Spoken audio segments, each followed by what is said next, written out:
KBS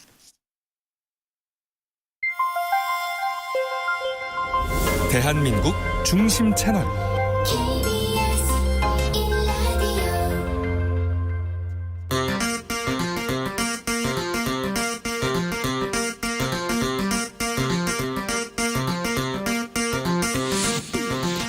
주진우 라이브.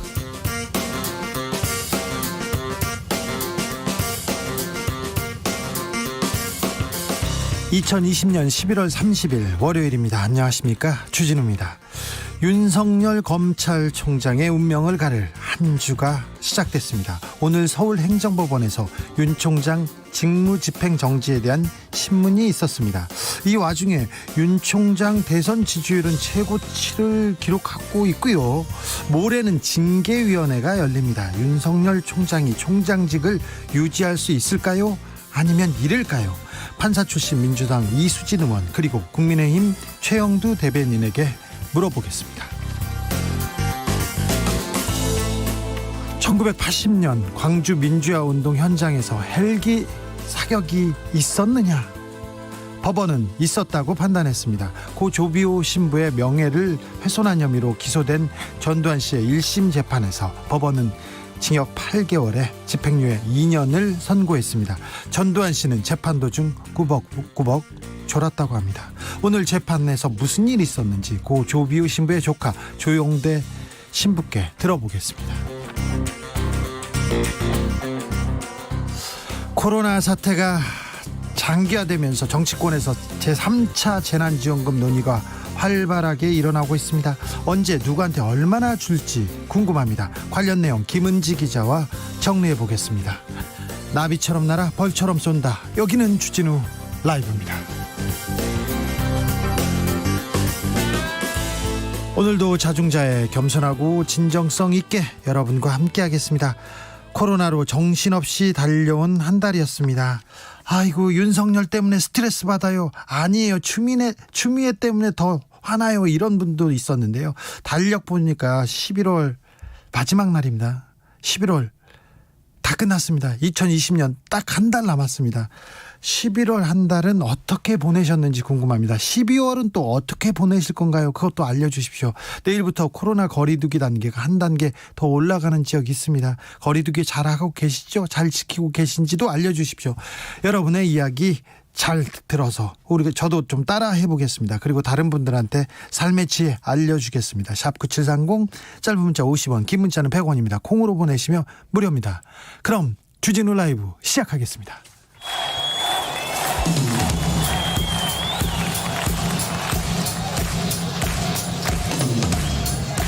매일 오후 5시 5분 주진우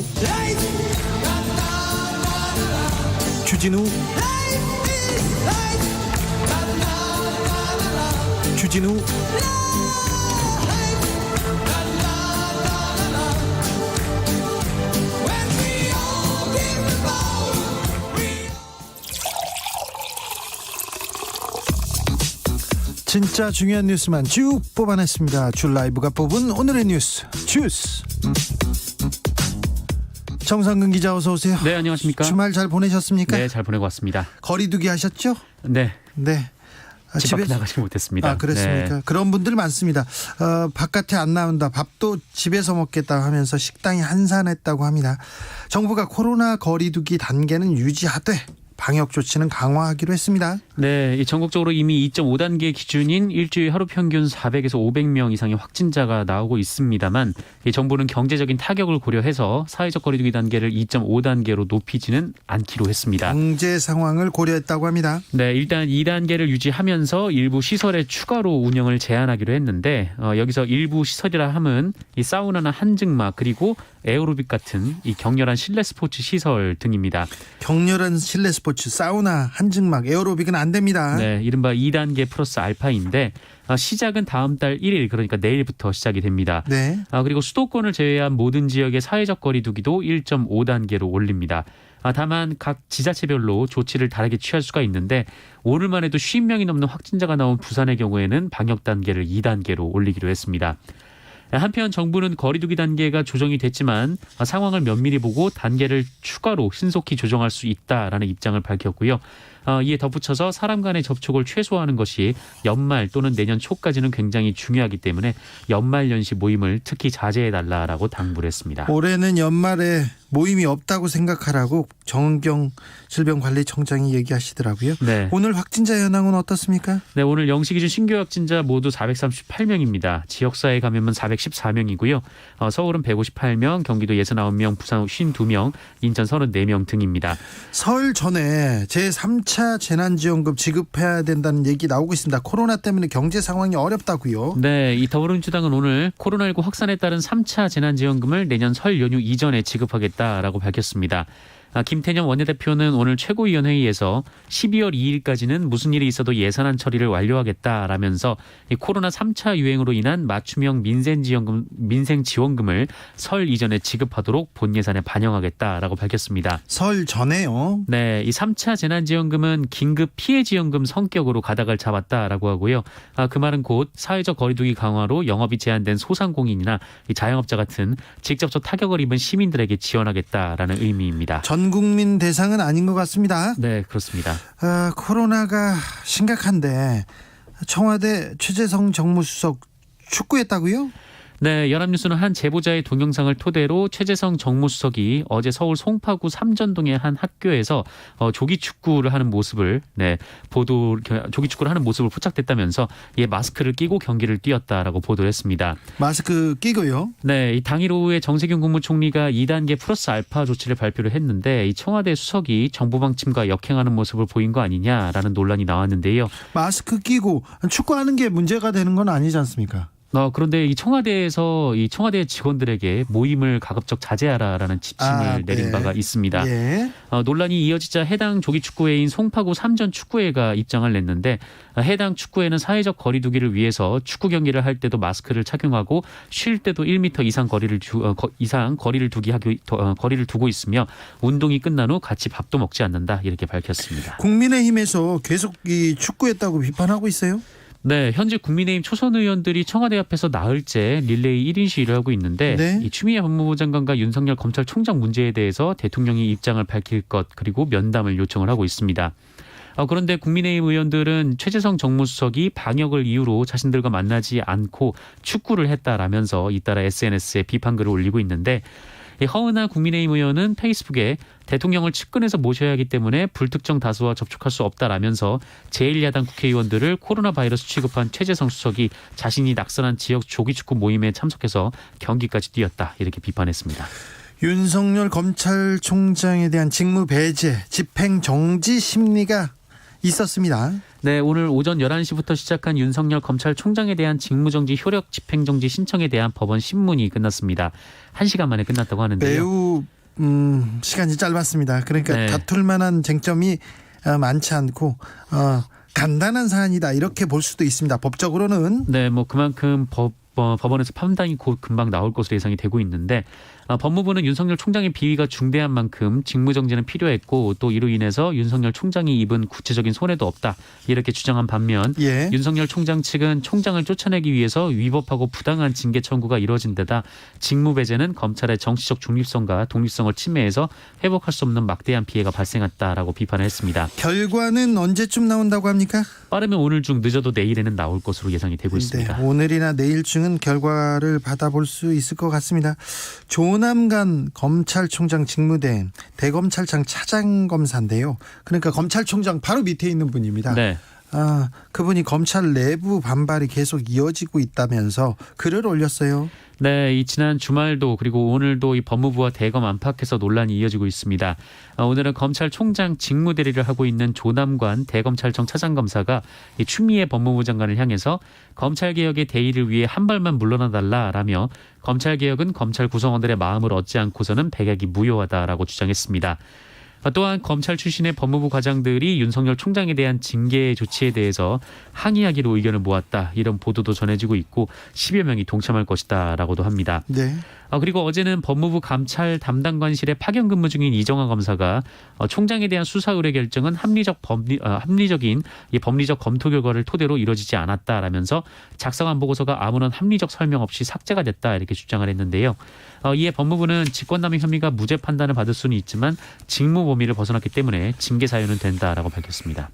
조남관 차장께서 검찰 개혁은 검찰 구성원들의 마음을 얻지 않고서는 백약이 무효다 이렇게 얘기했는데 검찰 개혁은 국민의 마음을 먼저 헤아려야 될 것 같습니다. 국민의 마음을 얻고 얘기를 해야 되는데 검찰 구성원들이 이 부분에 대해서는 조금 간과하고 있는 거 아닌가 생각도 해봅니다. 오늘 전두환 씨 재판이 있었습니다. 네, 5.18 민주화운동 당시 광주에서 헬기 사격을 목격한 고 조비오 신부의 명예를 훼손한 혐의로 재판에 넘겨진 전두환 씨가 징역형의 집행유예를 선고받았습니다. 예.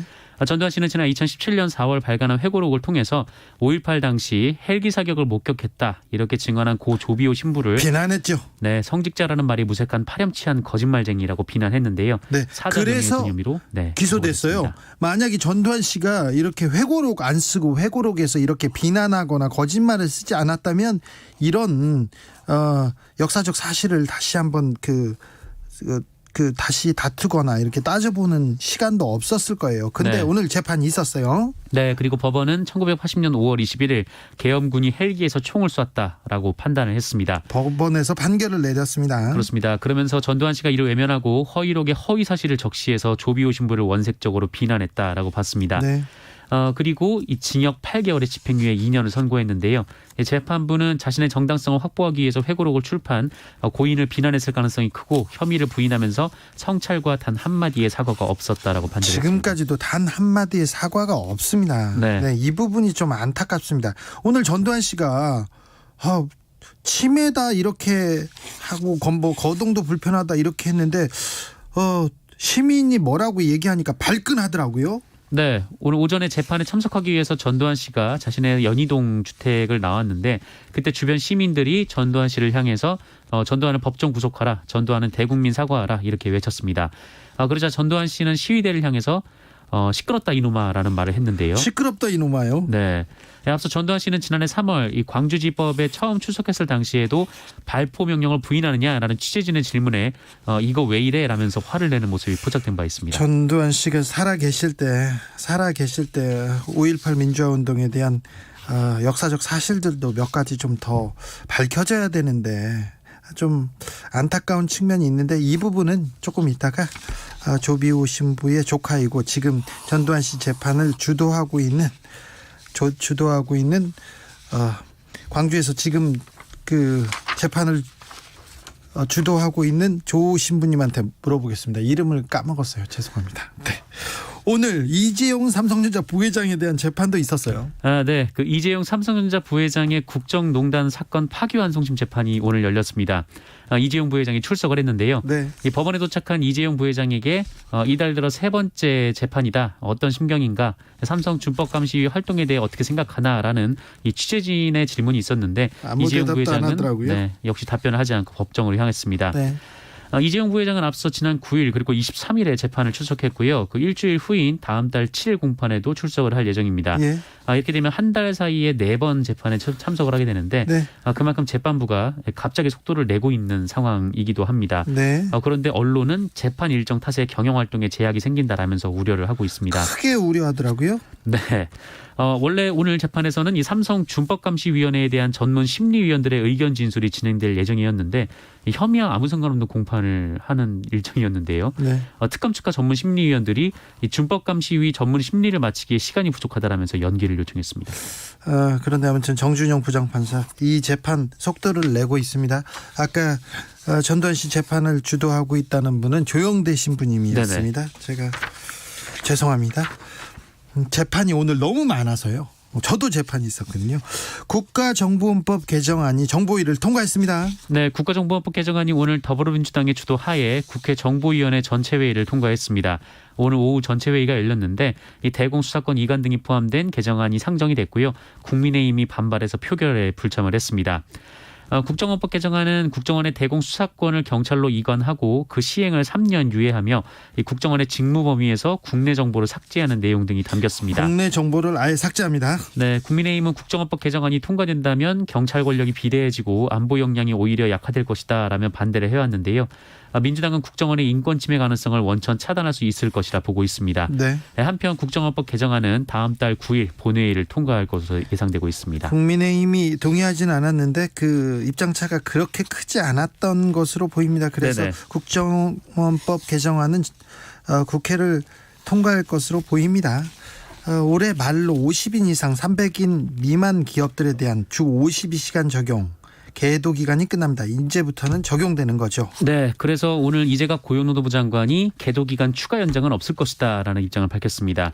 지난 1년 동안 기업이 주 52시간제를 준비할 수 있도록 다양한 정책적 노력을 기울여왔다라면서 그 결과 현재 준비 상황이 이전보다 크게 개선된 것으로 보인다라고 설명했습니다. 원래 그 제도를 적용키로 했었는데 불만이 빗발쳐서 좀 계도 기간을 1년 더 연장한 거죠. 네, 원래 올해 1월부터 제도가 적용이 돼야 되는데 이 1년 더 시간을 준 것이죠. 네.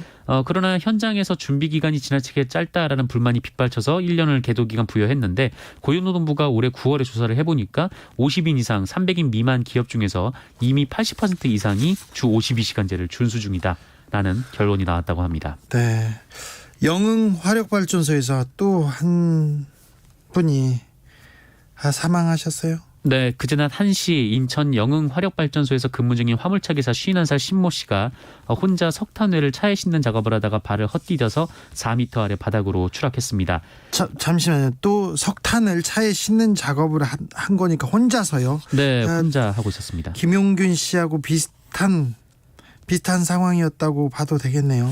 네, 이 차량에 석탄회를 싣기 위해서는 좀 이렇게 철 구조물 위에 올라가야 되는데 그 네. 구조물이 굉장히 얇고 또 철이다 보니까 겨울에는 좀 미끄럽게 되는, 그러니까 좀 살얼음이 어는 그런 일이 많다라고 합니다. 그래서 아이고. 이전부터 우려가 굉장히 많았고 그래서 최소한 2인 1조로 운영을 해달라 이렇게 요청을 했는데 예. 받아들여지지 않은 상황이었습니다.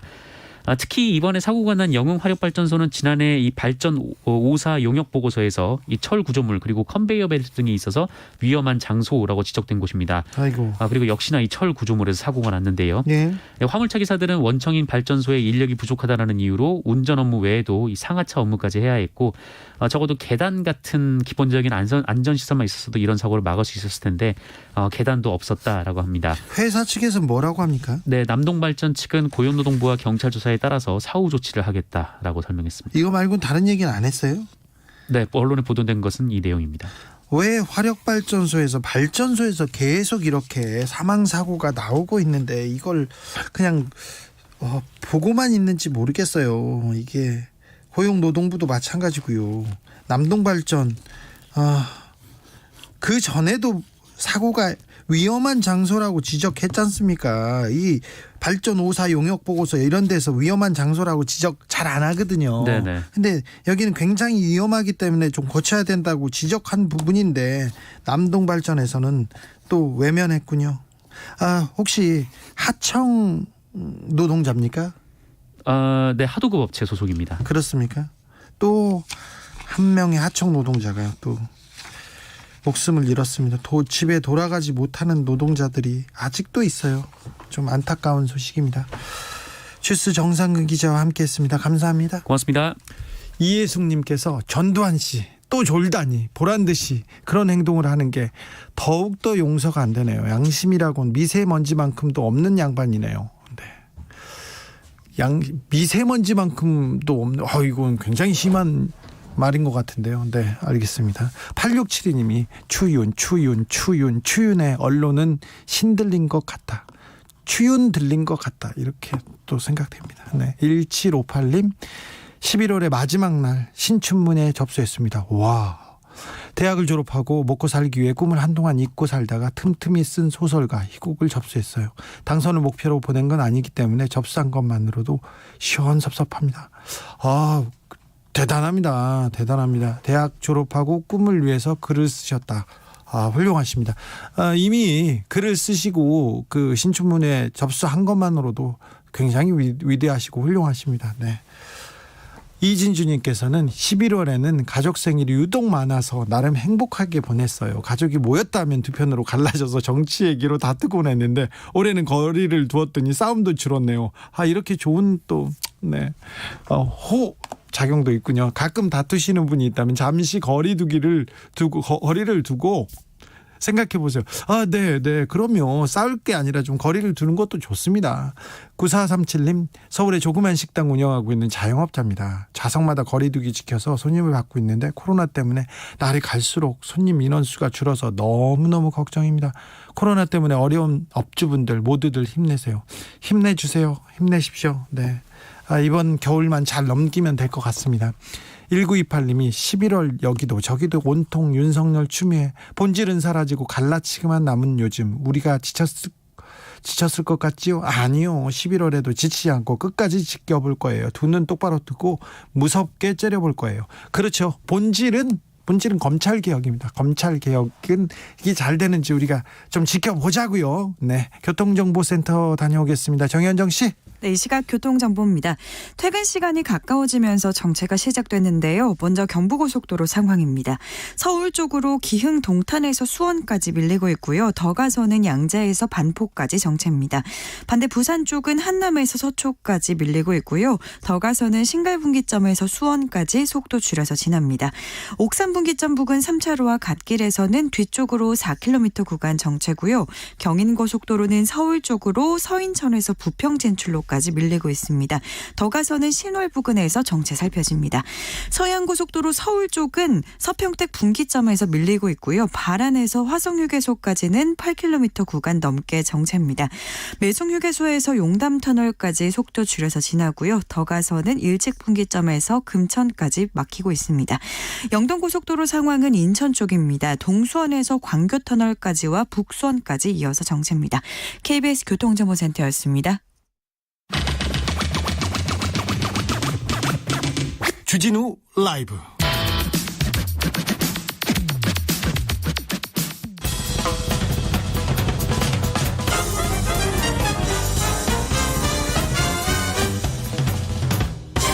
훅 인터뷰. 모두를 위한 모두를 향한 모두의 궁금증 훅 인터뷰. 오늘 법원에서 윤석열 총장의 직무배제 집행정지 신문이 열렸습니다. 어렵죠. 직무를 배제했거든요.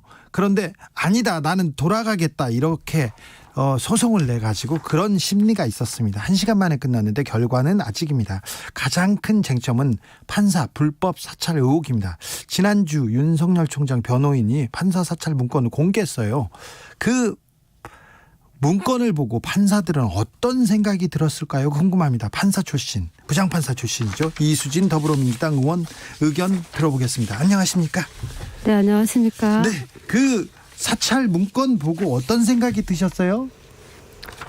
처음에는 굉장히 참담했습니다. 네. 왜요? 우리가 지금 사법농단 사건 때문에 법관들이 그 사법농단 사건으로 인해서 공개된 정보를 보고 굉장히 상처도 많이 받고 힘들어했었거든요. 예, 그러니까 그렇죠. 행정처에서 블랙리스트를 만들었죠. 여러 가지 그 인사활동이나 이런 거 했던 그 댓글 올리고 인사활동했던 법관들에 대해서 예. 리스트를 만들고 거기에다가 또 뭐 가족관계 내지는 뭐 성향까지 쭉 이렇게 써가지고 그렇죠. 관리를 하고 있었거든요. 네. 근데 그거를 사법농단 사건을 대대적으로 이제 검찰에서 수사를 하면서 그걸 가지고 가가지고 예.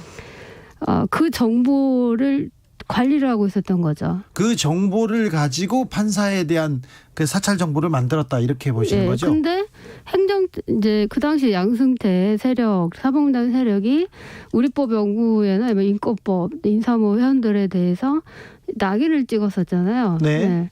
근데 똑같이 낙인을 찍는 방식으로 관리를 하고 있는 거예요. 그러니까 그래요? 예를 들면 우리법 출신인데 합리적이다. 네. 이게 바로 양승태 세력이 갖고 있는 시각이고, 예. 근데 그걸 똑같이 그렇게 가지고 있으면서 그런 내용으로 자기들끼리 의견을 또 주고받고 있었던 거죠. 그래서 판사들은 그걸 보고 좀 화났나요? 좀 경악했나요? 되게 화를 많이 내고 예. 잠도 못 자고 있고 그래요. 왜냐하면 예를 들면 이제 외부에서 볼 때는 법관들이 사실은 검사보다 힘이 세다고 보는 거예요. 그런 사람들이 많죠. 그게 또 마땅한 일이고. 네. 근데 마땅한 네. 예를 들면 이제 법관은 재판을 하고 검사는 형사 재판은 한쪽 당사자에 불과하니까. 그렇죠. 네. 근데 사실은 보면 법관들은 개개인이 독립된 기관이지 조직적으로 움직이는 사람들이 아니잖아요. 예. 근데 검찰은 조직적으로 움직이는 거죠. 그러니까 조직 때 법관 한 개인 이렇게 싸워야 되니까 그게 안 되는 거예요. 그래서 예. 사실은 법관 개개인은 굉장히 힘들게 검찰 조직과도 싸워야 되고 여론과도 싸워야 되는 그런 거죠. 김경진 전 의원이 판사들이 언짢아 하실 수는 있다. 하지만 위법한 일은 아니다. 이렇게 얘기하던데요. 그게 이제 위법에 대해서는 지금 법리 검토를 쭉 해야 되잖아요. 네. 그래서 단정해버린다고 그분이 단정한다고 위법이고 아니고는 될 수가 없는 거죠. 네네. 윤석열 총장 쪽에서는 인터넷에 치면 다 나온 내용이다. 공소 유지를 위한 정보 수집이다. 판사한테 마케팅할 자료를 만든 거다. 이렇게 항변하고 있는데 마케팅이요? 네. 여기에 대해서는 어떻게 보세요? 예를 들면 변호사님들도 마찬가지고 시민단체도 판사에 대한 정보를 수집을 할 수가 있습니다. 네. 근데 왜 그거를 검사가 했냐, 그리고 어떤 기구가 했느냐가 중요한 거죠. 그렇죠. 민간인들 제가 이렇게 그 판사를 법관을 감시하고 견제하기 위한 목적이 아니라 네.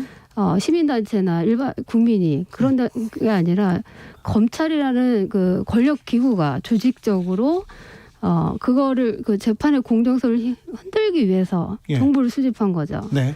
그리고 그걸 일부는 공개가 된 게 아닙니다, 결코. 아, 그래요? 네. 자, 판사님이라고 하면 안 되죠. 판사 출신 의원님, 그거 물어볼게요. 왜 근데 검사들은 이거 직무 배제할 정도는 아니라면서 거의 모든 검사들이 똘똘 뭉쳐가지고 지금 검사 모임도 하고 그리고 막 글도 쓰고 있지 않습니까? 이거는 어떻게 보세요? 검사들 모두가 그런다고는 생각 안 합니다. 그래요? 그럼 이번에 이제 예를 들면 검찰총장이 이제 만에 하나 이제 해임이 되고 나가게 될 경우에 네. 같이 나가게 될 수밖에 없는 분들. 그래요? 네, 그분들이 아마 이제 마지막 역할을 하고 있는 거라고 저는 생각하고 있고요. 네. 첫 번째 질문이 뭐였죠? 첫 번째 질문 넘어가도 됩니다. 네. 윤석열 총장이 직무정지 처분을 멈춰달라면서 오늘 집행정지 신청을 했고 오늘 법원 신문이 있었습니다. 행정법원에서. 네. 의원님 어떤 결과가 나올 것으로 예상하십니까?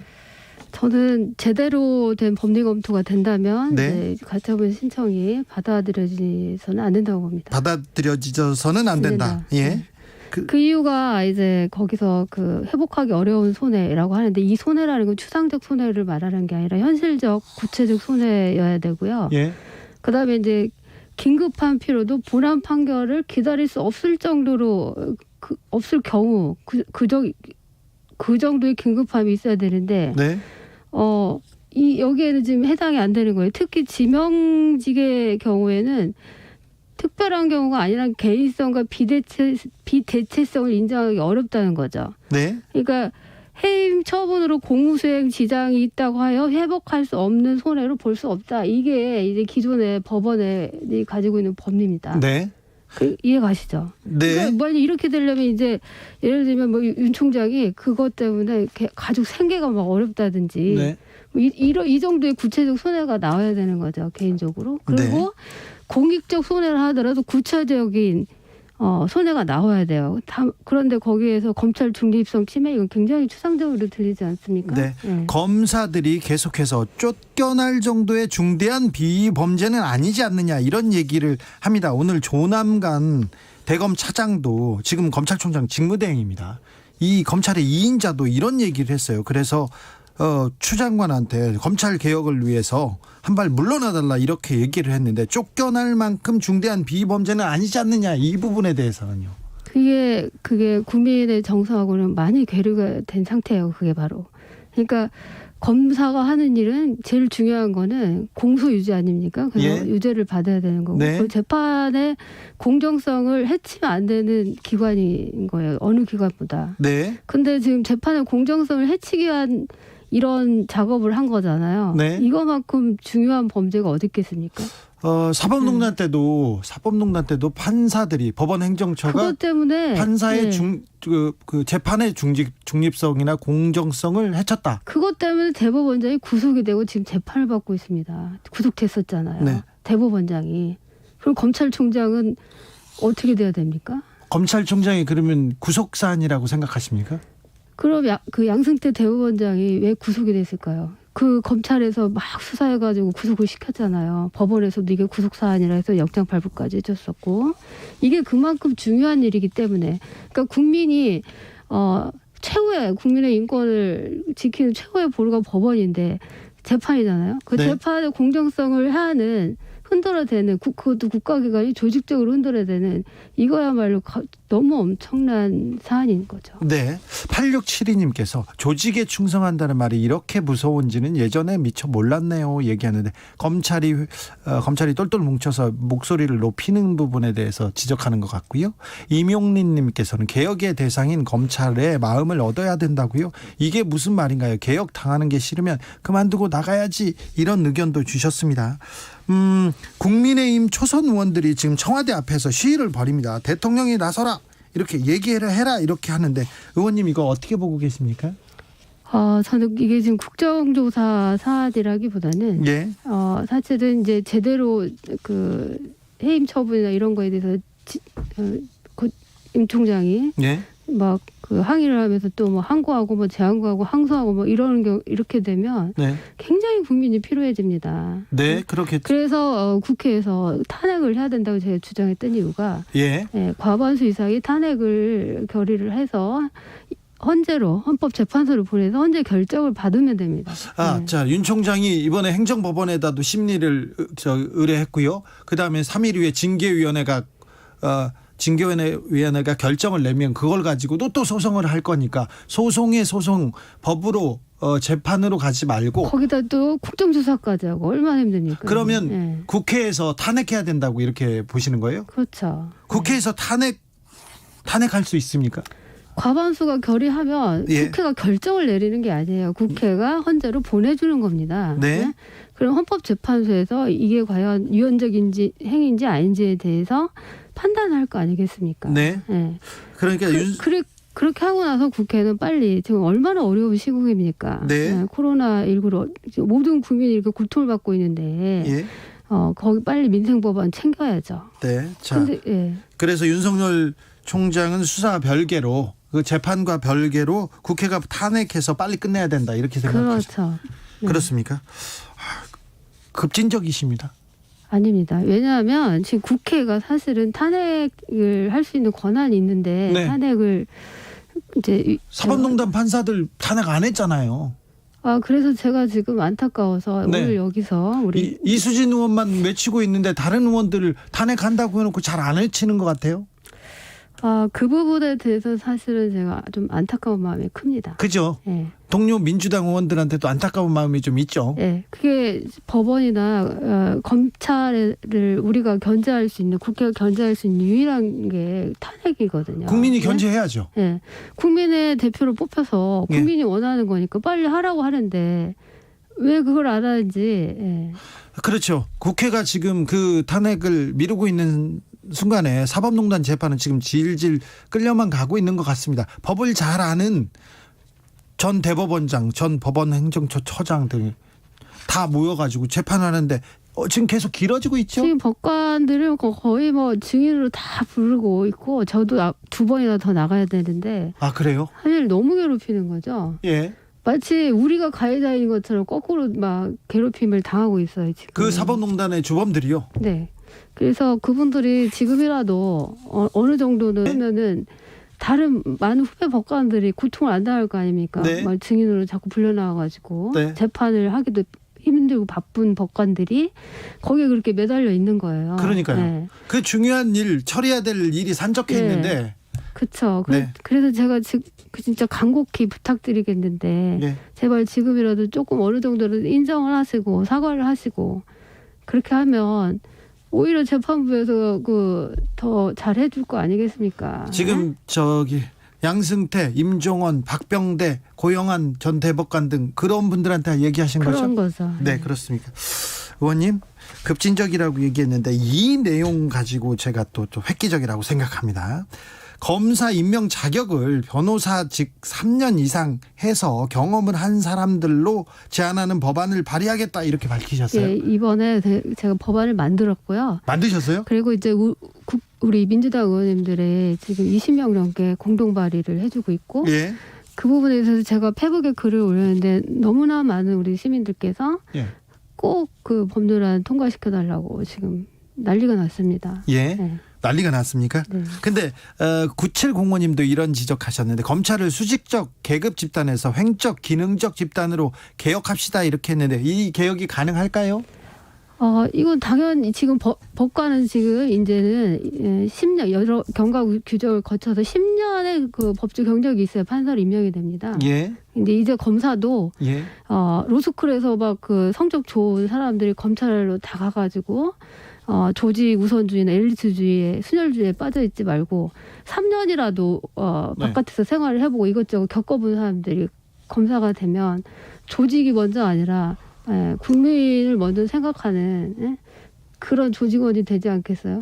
저는 검사들이 로스쿨에서 성적 순으로 가는 게 아니라 아버지나 할아버지 배경 때문에 가는 검사가 되는 경우도 많이 있는 것처럼 보여가지고 저는 그 공정성, 공정한가 그게 일부에서는 이제 검찰 교수가 파견이 되니까 예. 그렇게 검찰 출신으로 검찰로 뽑으려고 이렇게 다 미리 입도 선배하듯이 쭉 길러서 그렇다는 얘기도 있죠. 예. 더불어민주당에서 공수처법 개정안 이렇게 관련해서 막 가다가요. 지금 유보 상태인 것 같습니다. 공수처 출범이 돼야 되고 공수처가 검찰개혁의 답은 아니지만 시작점이라고 생각하지 않습니까? 그래서 공수처는 출범하고 그다음에 법원 개혁하고 사법농단 판사들에 대한 탄핵을 추진하겠다. 이렇게 로드맵을 나름대로 이수진 의원이 그렸어요. 네. 잘 안 되고 있네. 그거를 제대로 해줄 수 있는 분들이 이제 앞으로 뭐 원내대표도 하시고 당대표도 하시고 대통령도 하시고 하셨으면 좋겠어요. 아, 그래요? 네. 네. 본인이 하시겠다는 얘기인가요? 저요? 네. 아유 큰일 납니다 이거. 왜요? 예? 아니 무슨 말씀이시고 아니 꿈은 크게 하시는 겁니까? 클 수도 있잖아요. 저는 꿈을 적당히 꾸는 사람입니다. 아니 어렸을 때는 그런 꿈을 꿀 수도 있잖아요. 저는 그래도 대통령까지 꿈꿔본 적이 꿈꾸지 없어요. 않았어요? 왜 어렸을 때? 이러십니까, 지금. 아, 네. 자, 네. 정머시기님께서 이런 문자 주셨어요. 탄핵은 안 돼요. 윤 총장을 키워주는 겁니다. 윤 총장 탄핵에 공감하는 의원들이 좀 있습니까? 많습니까? 제가 이제 하도 얘기를 하니까 네. 많은 분들이 이제는 생각하기 시작했어요. 네. 그러네. 이제 예를 들어 국정조사를 하면 얼마나 질질질 끌려다니겠어요. 네. 야당에. 그랬다가는 민주당 큰일 나잖아요. 예. 그리고 재판도 질질 끌 거고요. 예. 그게 지금 우리가 그럴 때냐고요. 이수진 의원께서 얘기를 하니까 다른 의원들도 지금 공감하는 사람들이 이제 조금 탄핵 친화적인 네. 국회가 돼야 될 것 같습니다. 탄핵 친화적인 국회요? 예. 왜냐하면 그게 의무인데. 예? 의원님 알았으니까 근데 탄핵 친화적 이거 너무 말이 센 거 아닙니까? 아니 너무 그거를 이제 멀리 하시니까. 네. 아니요 저는 뭐 아니 네. 국민이 국회로 하여금 하라고 권한을 주고 의무를 줬는데. 네. 국회의원들이 그걸 왜 멀리 하죠? 알겠습니다. 왜 멀리할 이유가 없다 이렇게 생각합니다. 의원님 정기국회에서도 그렇고 지금도 가장 지금 중점을 두고 있는 일이 뭔가요? 지금 예를 들면 약자 보호 법안 그런 네. 거를 굉장히 지금 생각을 많이 하고 있고 지금 사법개혁이나 검찰개혁에 있어서도 네. 피고인이나 잠재적 피고인들의 인권을 어떻게 보호할 것인지 또 얘기하고 있고요. 그래서 제가 그 압수수색 영장 4본을 예. 교부하는 법안을 냈고 이번에 법안 소위에서 통과가 됐습니다. 그거 필요합니다. 예. 전 많이 이렇게 느끼고. 딱 이렇게 보여주고 싹 감수고 네. 가버리잖아요. 네. 그러면 그게 나중에 그 압수한 그 물건이 그게 증거 능력이 있는지 없는지도 지금 판단을 못하는 거예요. 상대방 입장에서는. 네. 그렇죠. 그래서 영장 4본을 교부하도록 그렇게 개정을 냈습니다. 자, 의원님 앞으로 의정활동 계획에 대해서도 조금 간략하게 말씀해 주세요. 지금 할 것이 굉장히 많아요. 네. 예, 너무 지금, 많죠. 예. 그래서 산업통상 중소벤처 쪽에도 많고, 네. 예.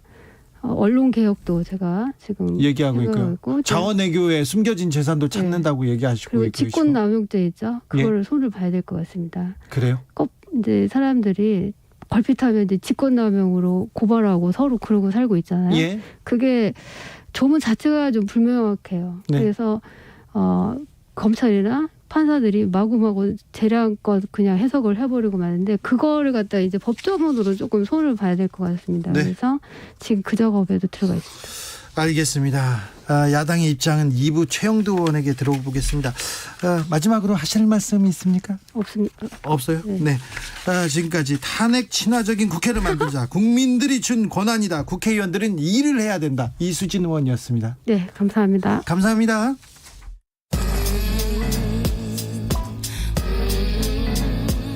나비처럼 날아 벌처럼 쏜다. 주진우 라이브.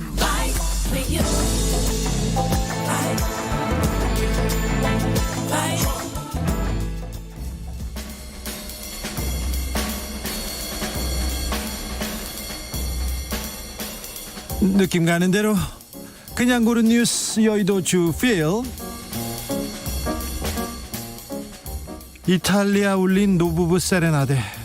끝내 부인은 떠났다. 중앙일보 기사입니다. 이탈리아에서 암 투병 중인 아내를 위해서 세레나데를 연주하던 그 할아버지 기억하십니까? 보신 적 있죠? 뉴스에서.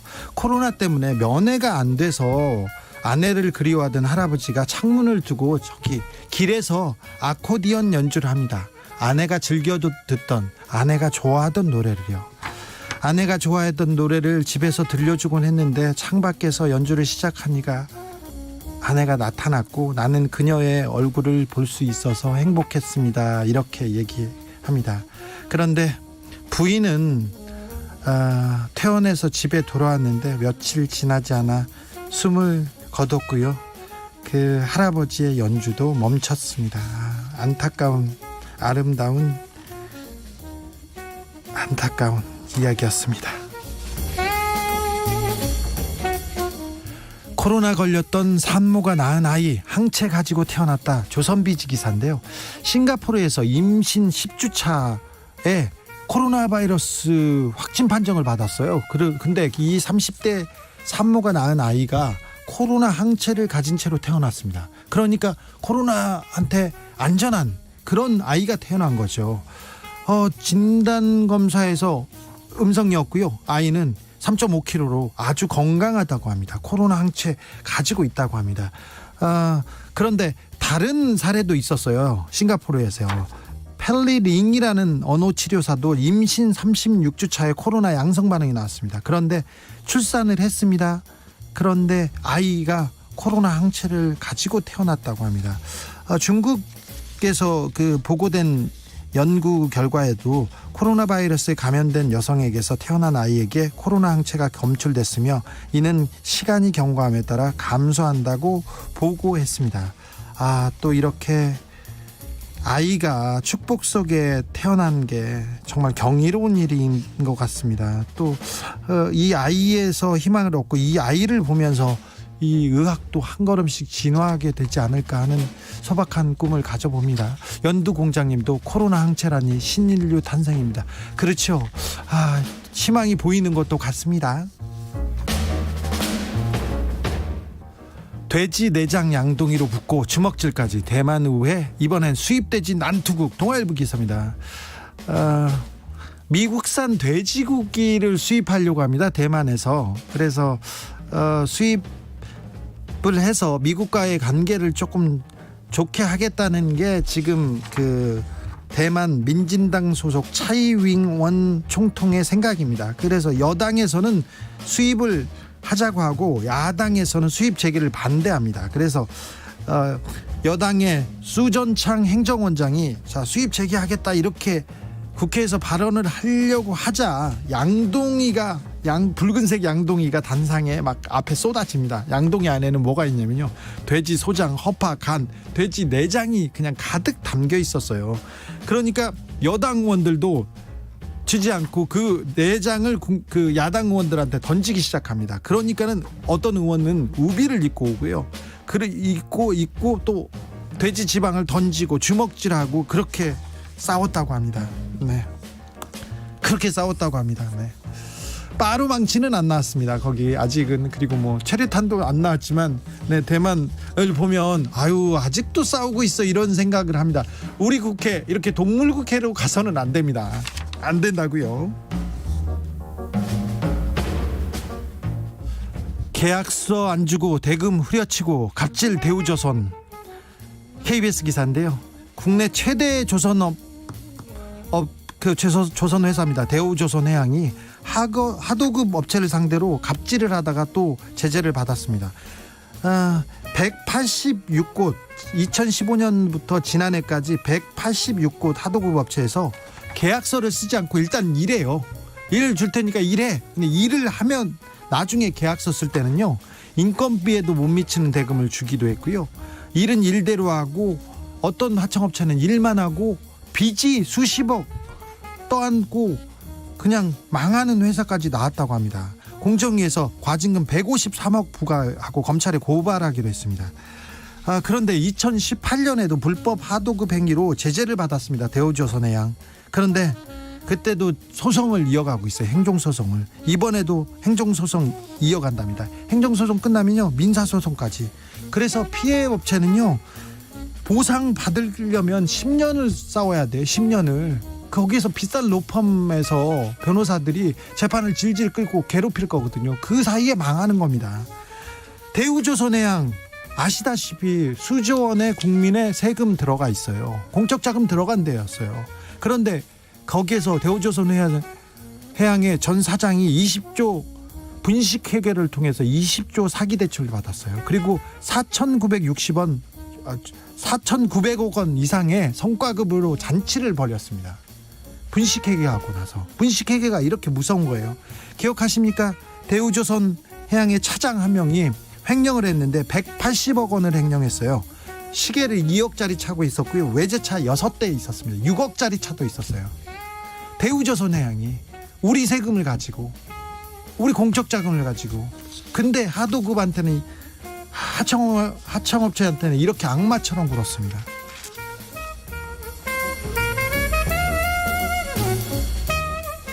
살려달라 애원한 아동 성범죄자 146대 공개 태형 집행한 인도네시아 경찰. 아시아경제 기사인데요.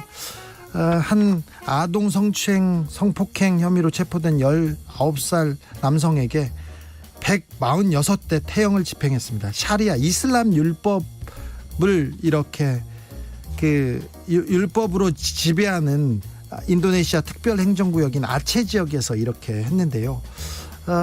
그 광장에다가 아동 성폭행범을 데려다 놓고 회초리로 때립니다. 때리면은 맞다가 너무 아파서 막 울고불고 매달립니다. 그러면 애원하면 잠깐 의사가 투입해가지고 간단한 치료를 받고 안티프라민 그런 그 연고를 발라주겠죠. 그리고 나서 또 때립니다. 그래서 때렸는데 2018년에는 이 지역에서 동성애자를 공개 태형을 하기도 했고요. 그 다음에 지난해에는 공공장소에서 애정행각을 벌인 10대 남녀에게 공개 태형을 선고한 바도 있습니다. 그런데 샤리아 율법이 이게 조금 반인륜적이다, 반인권적이라는 주장도 있는데요. 주로 댓글을 보면요, 성폭행, 성추행범은 공개적으로 이렇게 모욕을 주고 처벌해야 된다, 이런 의견도 있다고요. 안내견 막아 봉사자 눈물, 롯데마트 사과, 지침 공유할 것. 동아일보 기사인데요. 지난 29일에 한 인스타그램에 이렇게 사진이 올라왔는데요. 롯데마트 직원이 다짜고짜 장애인도 아니면서 강아지 데리고 오면 어떻게 하냐고 언성을 높이고요. 아주머니는 울고 있고 강아지는 불안해서 이렇게 쳐다보고 있는데 알고 봤더니 안내견 공부를 하는 예비 안내견의 모습이었어요. 이 모습을 보고 시민들이 이건 너무한 거 아니냐 이렇게 공식적으로 항의를 했고요. 여기에 롯데마트는 사과를 했습니다. 안내견이 겁을 먹은 듯한 표정으로 바닥에 엎드려서 이렇게 쳐다보고 있습니다. 그 사진 한 장에 이 사람들의 마음을 움직였습니다. 누리꾼들은 사과문이 형식적이다, 성의 없다, 피해를 당한 예비 안내견과 봉사자에게 직접 사과하라, 이렇게 공분을 이어가고 있답니다.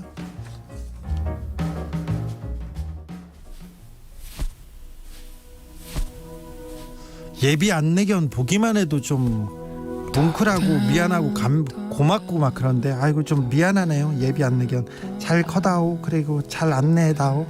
커피소년의 토닥토닥 쓰담쓰담 들으면서 저는 잠시 쉬었다 6시에 돌아오겠습니다. 0648님께서 상처에 안티프라민 바르면 죽어요. 주 기자님 잔인하시네요. 맞아요. 상처에 안티프라민 바르면 더 아파요. 더 쓰라리요. 네, 죄송합니다.